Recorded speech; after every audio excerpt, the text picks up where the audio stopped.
महापरिनिर्वाण दिनाच्या निमित्तानं बाबासाहेब आंबेडकरांना अभिवादन करण्यासाठी एका अवलियानं महारांगोळी काढली। विशेष म्हणजे या महारांगोळीची गिनीज बुक ऑफ वर्ल्ड रेकॉर्डमध्ये सुद्धा नोंद होणार आहे। सांगलीतल्या आदम अली मुजावरनं काढलेली ही रांगोळी जगातली सर्वात मोठी रांगोळी आहे। बाबासाहेब आंबेडकरांची प्रतिमा असलेली ही रांगोळी तब्बल 100 बाय 150 फुटांमध्ये रेखाटण्यात आली आहे। महामानवाच्या विश्वविक्रमी रांगोळीसाठी तब्बल 5 टन रांगोळीचा वापर करण्यात आलाय। इतकंच नव्हे तर 700 किलोचा रंग आणि 300 किलोचा ब्राऊन पेपर वापरण्यात आलाय।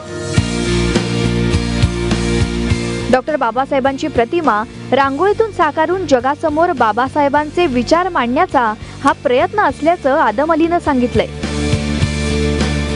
भारतरत्न डॉक्टर बाबासाहेब आंबेडकर यांच्या महापरिनिर्वाण दिनानिमित्त जिल्हा क्रीडा संकुल सांगली येथे 150 फूट बाय 100 फुटाची विश्वविक्रमी रांगोळी इथं रेखाटन केलेले आहे आणि बाबासाहेबाला रांगोळीच्या माध्यमातून चित्रांच्या माध्यमातून आम्ही येथे श्रद्धांजली वाहत आहोत सांगली जिल्ह्याच्या वतीने। आदम अली मुजावरनं या अगोदर काढलेल्या 6 रांगोळ्यांची गिनीज बुक ऑफ वर्ल्ड रेकॉर्डमध्ये नोंद करण्यात आली। गेल्या अनेक वर्षांपासून बाबासाहेबांची प्रतिमा असलेली रांगोळी काढण्याची त्याची इच्छा होती। शहरातल्या CR सांगलीकर फाउंडेशननं त्याला या कामी मदत केली आहे। पहिल्यापासूनच इंटरनॅशनल लेवलचे आहेतच, पण एक रांगोळीच्या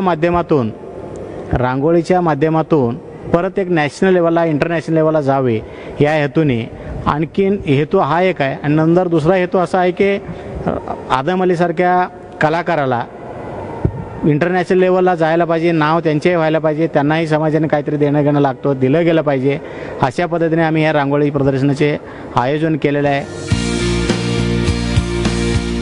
बाबासाहेब आंबेडकरांच्या महापरिनिर्वाण दिनाच्या निमित्त काढलेली ही भव्य रांगोळी म्हणजे बाबासाहेबांच्या उत्तुंग कार्याला केलेला मानाचा मुजराच आहे।